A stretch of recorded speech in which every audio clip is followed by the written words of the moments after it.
«Эхо Москвы» в Уфе и общественная организация «Берзямлек» представляют рубрику «Говорим по-башкирски». Кран. Кран. Капающий кран. Ағып тұрған кран. Капающий кран. Ағып тұрған кран.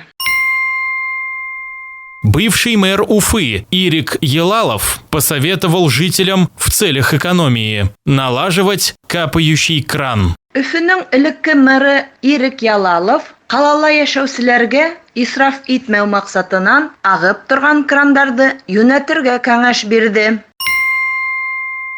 Бывший мэр Уфы Ирик Елалов посоветовал жителям в целях экономии налаживать капающий кран. Өфінің элекке мэры Ирик Ялалов қалала яшәүселәргә исраф итмәү мақсатынан ағып тұрған крандарды юнәтергә кәңәш бирде.